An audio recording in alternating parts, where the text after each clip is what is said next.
I think the first iteration of the space or the time stone was better, more fair, whatever you want to call it, than the second iteration.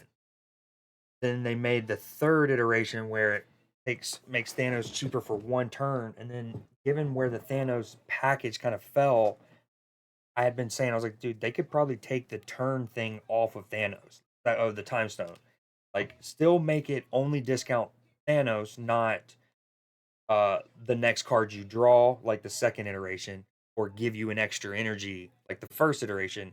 Um, Napstradamus, dude. So they post them on Discord before they do. Are they even live yet?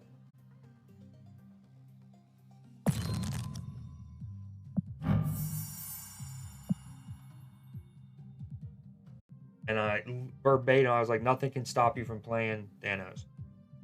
Um, the move now here's this is what's wicked though. The moving might be way strong. Um, the playing's obviously big, right? But it that moving's massive. All right, asset redownload included in this patch will be performance upgrades that will improve boot up and download times. However, in order to implement these game-wide changes, it will require a full re-download, which I've already done. I installed it. Well, first it had a. I don't actually think you have to uninstall it. You just need to go into the settings and do the download all assets. I went ahead and let the update happen on Steam, and I still uninstalled it and reinstalled it. While the asset redownload is happening, you will see temporary performance issues that will be solved once the download is complete. I have noticed a little bit snappier, more responsiveness, brief time. Card series drops. We've already gone over these quickly. We can Howard, Silver Samurai, Mirage, Echo, and Martyr are going down to Series 3. Series 4, Jean Grey, Selene, Hercules, Nebula, Silk, Living Tribunal, and Gladiator. Some of these are obviously really big. Nebula is a fantastic, one of the best one drops in the game. Jean Grey has become more viable once she's been 3-4. Plus, she's been used as a good hella counter. Tribunal is obviously really good, but you have to build around it. Gladiators are very good, 3 cost card. Um, Now this is big, but it's also so one of the concepts of move and destroy for that matter that I've talked about is let's say you have three, let's say it's a destroy deck. You have 3 cards in a lane, and you're gonna it's turn 4. You want to play Carnage and I don't know, something behind Carnage, right? You can't. You can only play Carnage. Even though there will be a spot opened up for the second one, it doesn't let you kind of like wait in line, so to speak, get in a queue for that location. And that also applies with movement. And so at first, when I read this, I was like, they change it, but honestly, this is probably better. This is, well, it's fundamentally um, more realistic that this would be the change. Cards staged to move during a player's turn will now resolve before cards reveal. Some examples of affected cards and locations include Nightcrawler, Cloak, and New York. Learn more about this change below. I have talked about this recently. I actually had a game about a month ago. I was playing a Thanos deck, um, and I had Kyera in it, and um, basically we had New York. Let's just say we had New York on the left, Kyera on the middle, and then a 6 cost card on the right. Well, on turn 6, I was punting middle, so I moved Kyera left, and my opponent had priority. Now, my opponent played Shang-Chi, even though I had Kyera on the board. It was, I don't know if it was just for a power or he forgot the Kyera was there. I don't know. But it was one of those that I basically walked right into his misplayed Shang-Chi because when I moved Kyera with his priority, it hit the big 6 cost card, killed it, and then my turn, Kyra resolves, and I had to learn the hard way that that like with that particular mechanic, right? Like Kyra, because she had moved her, even though she's ongoing, she hasn't resolved yet. So the ongoing is not active. So this is actually a big deal for Kyra, which I think is why they included it in this update.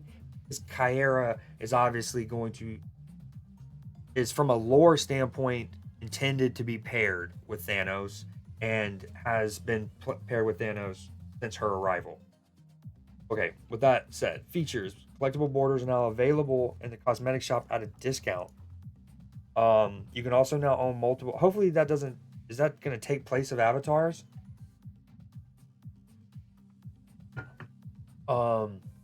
Performance improvements, which is kind of what they allude to up here.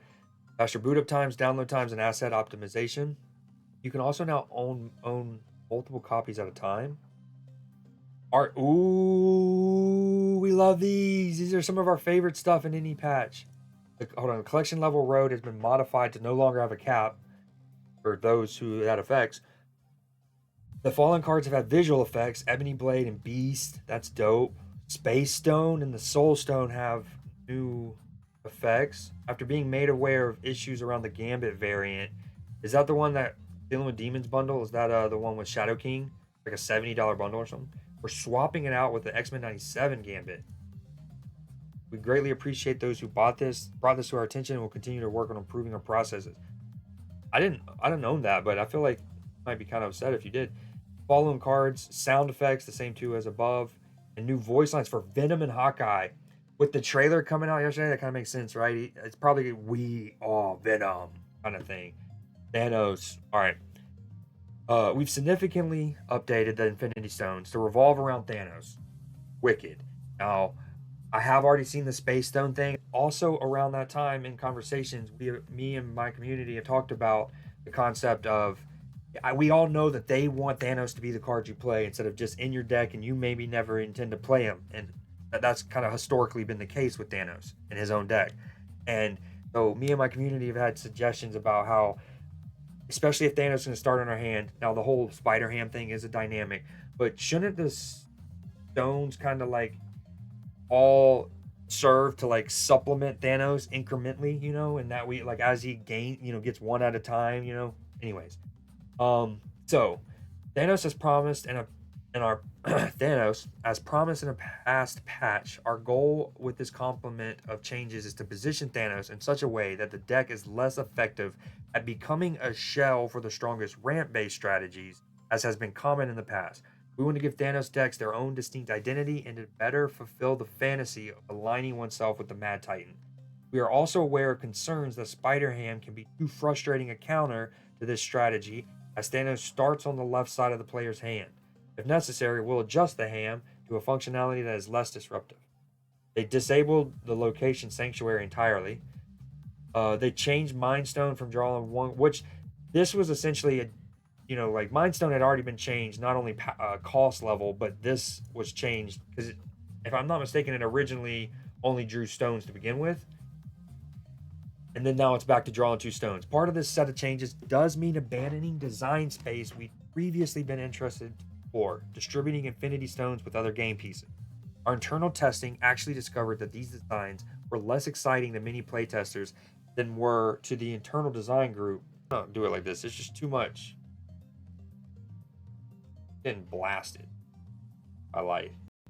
Leading to other cards already changing. In fact, Black Swan at one point was summoning random Infinity Stones, but had to change for that very reason. As such, we're returning Mind Stone to its previous stone-specific function to better support Thanos. Reality Stone. On reveal, transform this location into a new one, draw a card, replace this location with a new one. They obviously took away the draw a card, which is the fundamental thing, but it's a wording swap too, which is interesting. Soul Stone. Enemy cards here have -1 power. On reveal, draw a card. Ongoing. Thanos can't be discarded or destroyed. We're kind of getting what our idea was. So now you have, now you really need Kyera though, or Killmonger's just gonna wreck, right? But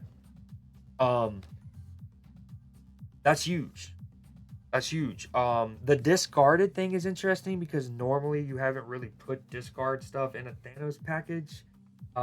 But it does make me wonder if there's going to be a wicked brew that involves a MODOK, something, with implement another one of mine and my community's idea about stones gradually get, which we're seeing, but also in terms of power. Like as of right now, the only way to still increase his power is to have all of the stones played and also have the Power Stone on the board and alive. The other ones don't need to be alive, just the Power Stone. They need to be played. Power Stone needs to be alive. And that's the only way to grow. And that's sometimes hard to pull off.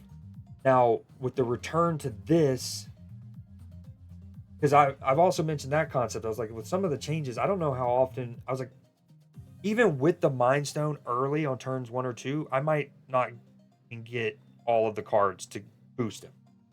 Long story short, I wonder if eventually, if they give him incremental power, and he goes from like 10 to 14, and then maybe then from 14 to 20, or 10 to 15, and then 15 to 20. But that is a big change. In my video from 2 months ago, one of my Soulstone suggestions was, instead of an ongoing card, it was an on reveal, and it's kind of like a Spider Woman, but it siphons. So it's an on reveal. It hits enemy cards for -1 power. But if your opponent only had one card at that location, Soulstone would only hit one card. It wouldn't be like, say, original High Evo, the Thing. It would be like Spider Woman.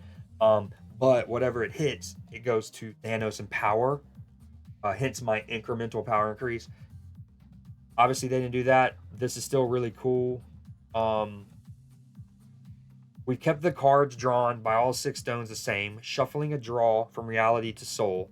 This is because we want the stones that risk having less effect drawing another stone, and reality stone is a strong card on its own merits.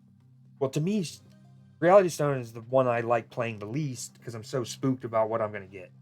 But I do understand that it's pretty strong in terms of like changing a nexus that your opponent's built on, pulling the rug out of a limbo, stopping a flooded storm lane, right?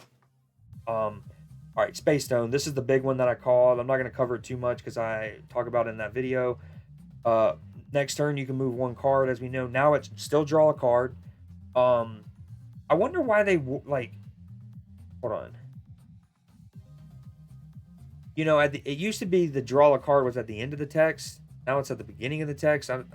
Does that matter? Anyways, draw a card, ongoing. Nothing can stop you from playing or moving Thanos. One thing though has to be said about this change though is now you feel a stronger need to keep more of the stones alive. Because one of my favorite Thanos decks ever that I played a lot was what I called Thanos on a Date. It was Thanos Destroy deck.